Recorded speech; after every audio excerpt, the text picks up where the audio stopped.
Hi welcome to my channel. இன்னைக்கு நாம் simple future tense கற்றுக்கொள்ள போகிறோம்.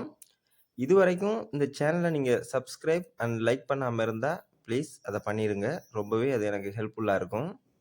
ஓகே, லிசனுக்குள்ளே போகலாம். What is simple future tense? Simple future tense அப்படின்னா என்னன்னு பார்த்தீங்கன்னு சொன்னால், இதுவரைக்கும் நடக்காதது இனிமேல் நடக்க போகிறது, எதிர்காலத்தில் நடக்க போகிற ஒரு விடயத்தை சொல்கிறதுக்கு இந்த சிம்பிள் ஃபியூச்சர் டென்ஸை நாங்கள் பயன்படுத்துகிறோம். சரியா? இப்போது இங்கே நான் கொடுத்துருக்கிற இந்த 3 வாக்கியங்களை நல்லா கவனித்து பாருங்கள். I will go to school tomorrow. நான் நாளை பள்ளிக்கு போவேன்.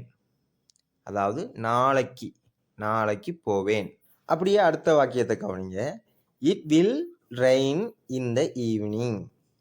மழை பெய்யும். மழை இன்னும் பெய்யலை, ஆனால் மாலை கண்டிப்பாக மழை பெய்யும். ஓகேவா? இப்போது அடுத்த வாக்கியத்தை கவனிங்க.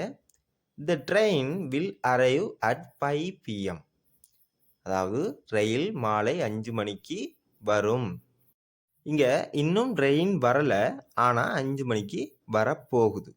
எதிர்காலத்தில் தான் அது வரப்போகுது. ஸோ இதுதான் சிம்பிள் ஃபியூச்சர் டென்ஸ். ஃபியூச்சர் டென்ஸ்னால் இதுதான் எதிர்காலத்தில் நடக்கிற ஒரு விடயத்தை நாங்கள் இப்போ பேசுகிறதுக்கு இந்த ஃபியூச்சர் டென்ஸை பயன்படுத்த போகிறோம்.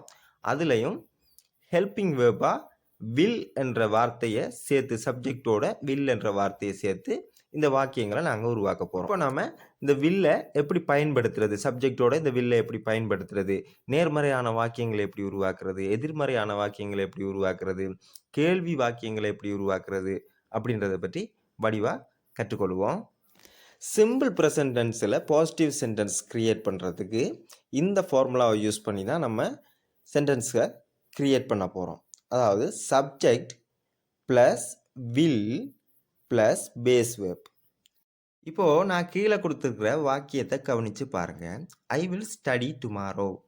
நான் நாளை படிப்பேன் அப்படின்றது அந்த வாக்கியத்தோட அர்த்தம்.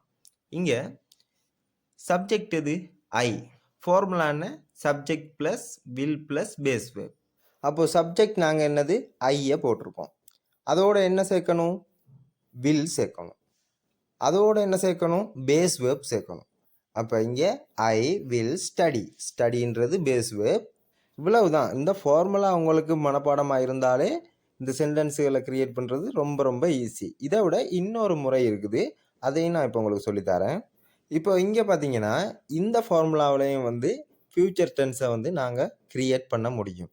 அதாவது subject plus am, is, are plus going to அப்படின்ற ஒரு வார்த்தையை சேர்த்து நம்ம அதுக்கப்புறமா வேர்பை சேர்க்க போகிறோம். இப்போது இங்கே ஐ அப்படின்னு வந்தால் ஆம் யூஸ் பண்ண போகிறோம். இதே ஹீ, ஷீ, இட் அப்படின்ற ஒருமை ப்ரோனவுன்ஸ் வந்தால் இஸ் யூஸ் பண்ண போகிறோம். இதே யூ, தே, வி அல்லது சப்ஜெக்ட் ஒரு பன்மை பெயர் சொல்லா இருந்தால் அங்கே நாங்கள் ஆர் யூஸ் பண்ண போகிறோம். இப்போ இங்கே ஃபார்முலா பாருங்கள். சப்ஜெக்ட் என்ன வந்திருக்குது? ஐ. அங்கே ஆம் யூஸ் பண்ணியிருக்கோம். ஏன்? ஐ வந்தால் என்ன யூஸ் பண்ணணும்? நம்ம ஆம் யூஸ் பண்ணணும். ஸோ ஆம் யூஸ் பண்ணியிருக்கிறோம். அங்கால கோயிங் டு சேர்த்ததுக்கப்புறம் என்ன போட போகிறோம்? ப்ளஸ் பேஸ் வேர்ப் சேர்க்க போகிறோம். பேஸ் வேர்ப் என்ன? குக்குன்றதை போட்டிருக்கோம். இதுதான் இந்த சென்டென்ஸ் ஃபார்முலா. ஓகேவா? இப்போது இன்னொரு சென்டென்ஸை பார்ப்போம். இதே ரிலேட்டடான. He is going to travel. அவர் பயணம் செய்ய போகிறார் அப்படின்றது தான் இந்த வாக்கியத்தோட அர்த்தம்.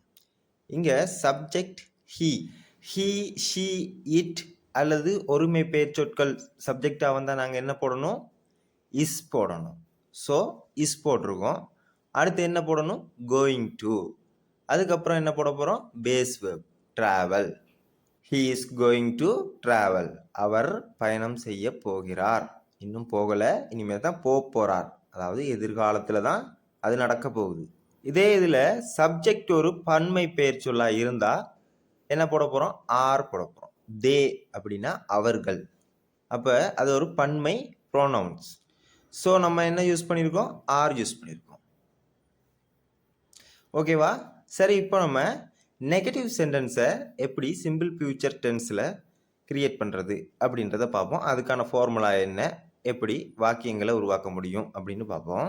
இங்கே வந்து நெகட்டிவ் சென்டென்ஸை கிரியேட் பண்ணுறதுக்கு ஃபார்முலா அப்படின்னு ஒன்றுமே இல்லை. ஜஸ்ட் ஒரு நாட் மட்டும் ஆட் பண்ண போகிறோம் வில்லுக்கு அடுத்ததா. ஐ வில் நாட் கோ, நான் போக மாட்டேன், அவ்வளவுதான். இதே கோயிங் டு யூஸ் பண்ணுற வாக்கியங்களாக இருந்தால் என்ன பண்ண போகிறோம், அங்கே வந்து இஸ் நாட், இஸ்ஸுக்கு பக்கத்தில் ஒரு நோட்டை சேர்க்க போகிறோம், அவ்வளவுதான். She is not going to Singh, அவள் பாடப்போவதில்லை. அதே இந்த இடத்துல சப்ஜெக்ட் ஒரு பன்மையாக இருந்துச்சுன்னு சொன்னால் ஆர் நாட் போட போகிறோம். இதே ஐ வந்துச்சுன்னு சொன்னால் ஆம் நாட் போட போகிறோம். கோயிங் டு அப்படின்றத நாங்கள் எங்கே யூஸ் பண்ண போகிறோம், நான் வந்து இதை செய்ய போகிறேன், நான் போக போகிறேன், வாங்க போகிறேன் அப்படின்ற போகிறேன் அப்படின்ற இடத்துல தான் வந்து நாங்கள் வந்து கோயிங் டு யூஸ் பண்ணி சென்டென்ஸை க்ரியேட் பண்ணுறோம்.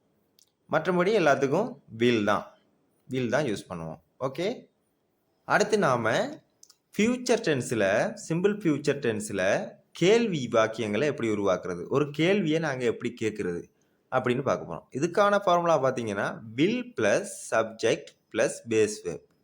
இப்போது நாங்கள் இது வரைக்கும் பார்த்துக்கிட்டு இருந்த பாசிட்டிவ் சென்டென்ஸாக இருக்கட்டும், நெகட்டிவ் சென்டென்ஸாக இருக்கட்டும், என்ன பண்ணோம், வில் வந்து சப்ஜெக்ட்டுக்கு அடுத்து தான் வரும், சப்ஜெக்ட் தான் பெஸ்ட்டுக்கு வரும். ஆனால் இங்கே நாங்கள் ஒரு கேள்வி அமைக்கும்போது என்ன பண்ண போகிறோம், வில்லை தூக்கி பெஸ்ட்டுக்கு போட்டு அதுக்கு பிறகு சப்ஜெக்ட், அதுக்கு பிறகு வேர்ப் வரப்போகுது. ஓகேவா?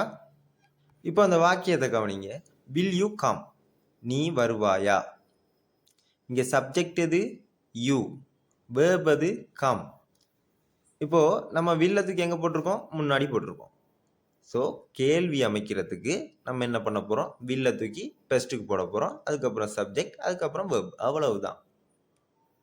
இதே நம்ம கோயிங் டு யூஸ் பண்ணி ஒரு வாக்கியத்தை அமைச்சிருந்தோம்னு சொன்னால் இப்போ அதுக்கு என்ன பண்ணணும், இஷ்ஷை தூக்கி முன்னால் போட்டோம்னா சரி. இப்போ she is going to dance, அவள் டான்ஸ் ஆட போகிறாள் அப்படின்றது அந்த வாக்கியம். இதை நாங்கள் கேள்வி வாக்கியமாக மாற்றுறதுக்கு அவள் டான்ஸ் ஆட போகிறாளா அப்படின்னு கேட்குறதுக்கு நம்ம என்ன பண்ண போகிறோம், அந்த இஷ்ஷை தூக்கி முன்னாடி போட்டு அடுத்து சப்ஜெக்ட், அதுக்கப்புறம் கோயிங் டு, அதுக்கப்புறம் வேர்ப். ஓகே, அவ்வளவுதான். சிம்பிள் ஃபியூச்சர் டென்ஸ் ஃபுல்லாகவே நம்ம கற்றுக்கிட்டோம். இப்போது சில சென்டென்ஸ் ப்ராக்டிஸ் பண்ணுவோம். என்னோடு சேர்ந்து நீங்களும் ரிப்பீட்டடாக சொல்லுங்கள். I will learn English every day, நான் தினமும் ஆங்கிலம் கற்றுக்கொள்வேன். I will learn English every day, நான் தினமும் ஆங்கிலம் கற்றுக்கொள்வேன். I will learn English every day, நான் தினமும் ஆங்கிலம் கற்றுக்கொள்வேன். I am going to speak better English soon, நான் சீக்கிரமே நல்லா ஆங்கிலம் பேசுவேன்.